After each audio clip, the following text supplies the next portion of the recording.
You probably already know that Ms. Hepburn is UNICEF's Goodwill Ambassador, and you've been quite literally all over the world. You also know that much to the chagrin of her family, Ms. Hepburn took lead of the big silver screen for quite a long time while you raised your two sons. That's right. What a wonderful, wonderful option. They got so tall. I did a good job of raising them, that they're very tall young men now. Let me just take 10 seconds to tell them everything I know about you, and you'll fill in the blanks. You're Holland-born. No. Netherlands. I mean, I was born in Belgium. Belgium. My mother was Dutch, and my father Irish. And you were a little girl during the war, and you lost very close relatives to the Nazis. Yes. And you also had moments when you didn't know whether you would have food in the morning. Many of them. But of course, you were also beneficiary of UNICEF at that time. That's right. I wanted to be tall because I was, especially as I wanted to be a dancer. Actually, was and as I have rather large feet, once I was up on toe, you can imagine I was a very tall dancer. So I had complexes about all of those things. In the aftermath of war. I had so much good fortune anyway that I learned to live with myself. Oh, here we are. We're all envious of you and the images that you create. Your parents were divorced when you were very young girl? 6, yes. And your mother gave you dancing lessons. Did you ask for them? She let me have them because I was dying to be a dancer. Did they say you were too tall? I became too tall. Yes, I just grew and grew, yes. And I did become awfully tall for a dancer then. Today, modern dance and, tastes have changed. But in those days, most dancers were tiny. And I, at the age of 14, was as tall as I am today. And on point shoes, I towered over the young men that were supposed to dance with me. And now they're off on their own. You talk about the Walters, that you never considered yourself particularly. Yes, it is interesting, isn't it, that you gave up films for children, and here you are back working harder than ever for children. Yes. So, a special ambassador for UNICEF, what exactly does the image Who is Smash? Well, as I just said, it means traveling a great deal. Looking at What I really am is a messenger, if you like, for Oh, there's so many. How much time do we have? I go field trips. Well, I won't press you on it. It's not a fair question. It obliges you to pick someone over another. Way back, Ava Gardner and Ingrid Bergman and Elizabeth Taylor. And there's so many beautiful girls now, I couldn't name them all. So no one was more surprised then? Michelle Pfeiffer. I think she's gorgeous. Well, won't she be pleased at being included in that Hall of Fame list? No one could have been more surprised then that you became a star. You must have shocked yourself. I still am. I'm still in shock. And you came to America to star on Broadway in Gigi. And be on your show. Presumably, when you amass information like this, you then have to talk to people in power and high places. You've got to travel around and talk to influential people. Yes, but did you adapt though to that side of it, having to convince people? I was received by the president of Ecuador, and I will bore who I think is very committed to children. In fact, in his inauguration address, he said the only privileged people under my government will be children. And a lovely thing has happened, and I was there for the launching of something called the Pro-Andes Project. These are 5 Andean countries that have united for a common good, for education, for children, for poverty, against poverty, if you like. And this is a big and very interesting project. And UNICEF is organizing and giving the know-how and raising funds for childcare, immunization. Allowed me to do this picture. And you can't, directed by William Wyler, and you work with Gregory Peck. I was given every chance. May I ask? And I didn't blow it. That's what was good about it. And you didn't. How old were you for Roman Holiday? In Roman. Now you're getting indiscreet. I also heard you say that you're not self-conscious about your age, so I'm reading into this. I'm not a bit self-conscious about it. Everybody knows it, even if I was. I was 24 when I did the picture. But a very young 24, because in those days, I was really like a 16-year-old. I mean, I had a different life than most kids today, and been brought up very strictly, and hadn't been in, around the world much. You are 60. 60, yes, not 16, no. 60. 60. And you've had no cosmetic surgery. Naturally, not.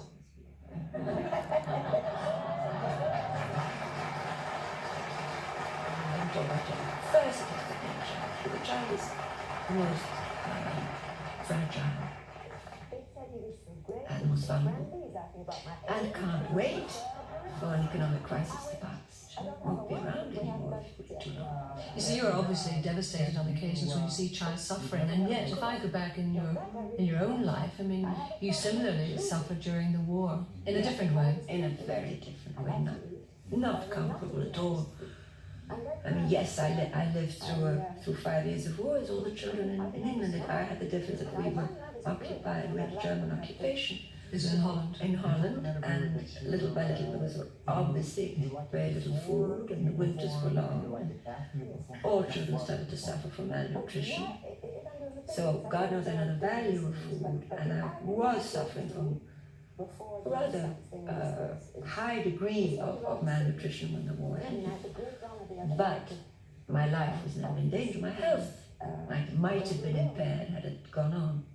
Wasn't it a UNICEF type organisation? Yes, it was UNRWA, which was the forerunner of UNICEF. It was a United Nations And I'm organization. not nervous now, you see, I'm very happy sitting there with you. But I've had a terrible time all day.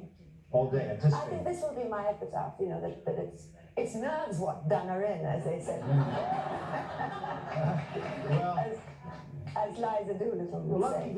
let me just explore that just a moment. How does your childhood and the whole being invaded by the Nazis, something most of us have only seen in the movies, you experienced as a child. And then shortly after, you lost loved ones, and then shortly after that, your parents split. You remember, I think you remember. They split before the war, because I was 10 when the war broke out. In fact, I was in England when the war broke out. I was alone in England. My mother brought me back to Holland where they were living. And this was in September. In May, the Germans marched into Holland. They first marched into Poland, and Holland was next. And you say, what was it like? Well, it must have left you very insecure. I don't know if it did. I would guess that it would. That is not what left me insecure. My father leaving us left me insecure. For life, perhaps.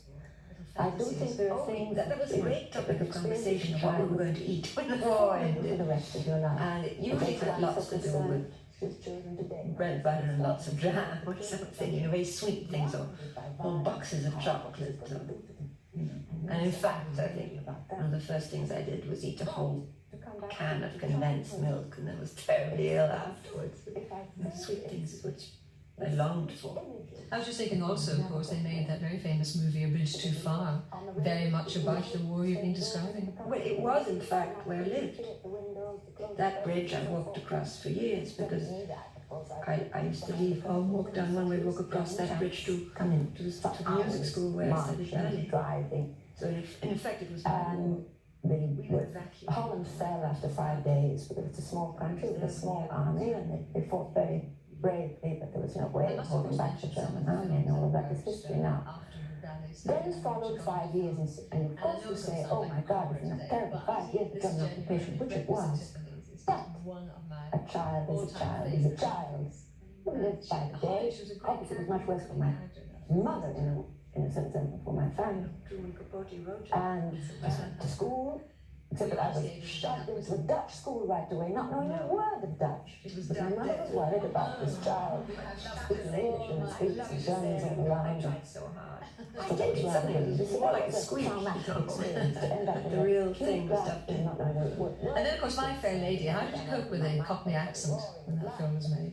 Well, I sort of worked a bit with a lovely lady in California to sort of help it a bit. But I couldn't really speak real Cockney in the picture. I don't think anybody would have ever understood So it had to be a sort of in between. Did you say that immortal phrase, move your blooming? Yes, that I did. That wasn't done. You did all of that. I can do that all over again. That I did. This would be nicely occupied. But do you still look at all of Freedom those? of peace. Thinking that maybe you And that's when really the hard times started, because that's when so many reprisals were made and so many people were shot and so many people were rounded up and imprisoned. And after the first few months, all Jews had to wear yellow stars, and they started being rounded up and taken away in trucks. And I'd go to the station with my mother to take a train to the next city, and I'd see cattle trucks filled with Jews, picking up more, just standing around us. And I remember so when a little boy, little blonde, and my mother had to explain all this to me. We did then not yet know that they were going to their death. We'd been told they were going to be taken to special camps. And why? It was very hard for me to understand, because I was 11 or something, you know. But those images have never left me. A march But for neither had life achievement. the good ones. I had a march I down would have fly to Hollywood, pay tribute to my friend. Do you find this kind of life you're leading at the moment a very fulfilling one? Very, very. Well, it fulfills a need, you know, which we all have to do something. And, you know, I hope one can contribute to alleviate some suffering. And I also think it's lovely that in your personal life you've ended up with someone from your own country, from Holland. Yes, yes. You know, we get good news for underground radio. It'll be over in 6 months or next year. And that's how we got through those 5 years. And they indeed did get worse and worse and worse. And finally, in the last year, civilians were totally just tolerated but ignored. There were no provisions made. There was no food in the shops. And that last winter, and nothing grows in the winter. We can keep carrots and potatoes for just so long and some turnips. We were running out of those. And that was really very, very hard. Do you get exiles listening adulthood? I assume, did you have therapy? Did you find yourself going through boxes of Kleenex with somebody in these things? No. No, not at all. It was very fast, really liberating. It was so exciting, and that's when life started again. That is what was so exciting about the aftermath of the war. All the things we never had, never seen, never eaten, never worn, started to come back again. That was such a stimulus. And then as soon as I could, I wanted desperately to become a dancer, and I got a scholarship in the Rambert Ballet School in London. Everything was new, everything was exciting, and that is still with me till today. It's really such an appreciation of what we have, and also the greatest luxury of all, and that's freedom, liberty. To be free to say what you want, do what you want, without, For all the... We now rejoin the program already in progress. Yeah, the two go together, I guess. I haven't planned to write my memoirs. I've been asked to write my biography. I must say, right up until yesterday, somebody suggested What it is friendship? many, many times. If not a I might willingness one to day, give, if I have time, to have give the urge laughter, to write a book about experiences, about feelings, about something that I want to express. It'll never be a biography, because pleasure, fantasy, involves and so many fun. other people, and I don't think I have There is the right to none. talk about them. I can talk about me. for young and old to create a world they may never see. People with characters and clowns. Will never be. You look younger than my sister here. A friend. Yeah. I didn't hear the first Shouldn't we all have a sister like that, don't we? Yes. You'll be riding home alone, sis. Yeah. How did you actually get become an actress? Who noticed you were?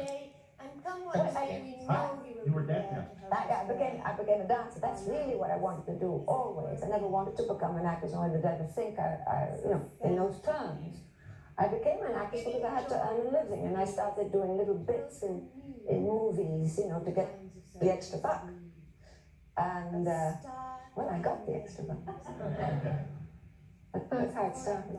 You are a beautiful woman, and your exude a very quiet elegance. you also sound like a very concerned parent. And my question is, are you able to get together with your children periodically? Never enough. But for instance, it was marvelous. They both came home for Christmas, and I can sometimes get one at a time, but to get them together is very difficult. And I had a wonderful Christmas because of that. And I just come now from Los Angeles. I saw my eldest son there. Next week I'll be back in Switzerland, and I'm going to go to Italy to see the younger one. It's not easy, but I see them as much as I can. May I remind this audience also that you are collaborating with the New World Symphony In on a gratitude, project based on the diary of Anne Frank.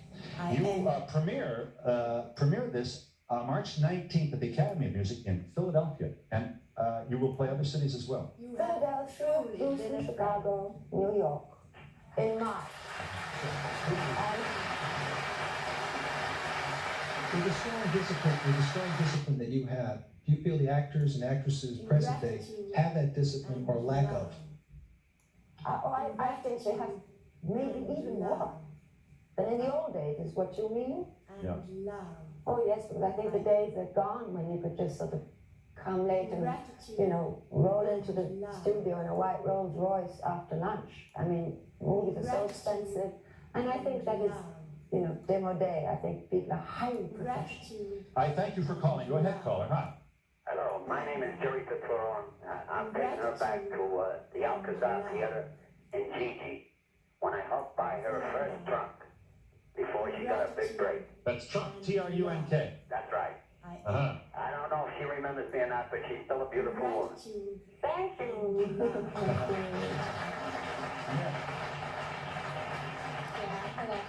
How do you feel when you walk down the street and everybody just looks at you, and recognizes you? Well, it's very embarrassing. Oh, you mean... Yes. Yes. They don't really, I mean, occasionally, yes, but maybe I'm sort of, always sort of in a hurry and I don't go. Ms. Hepburn, you mentioned that you were nervous. As beautiful and talented as you are, can you let this audience know what you have to be nervous about? Well, now that I see the audience, I'm not nervous anymore. And, but you must admit, that if you're sort of thinking about it, might be nervous. But also I'm nailed down, so I can't run away. And we'll be back in just a moment.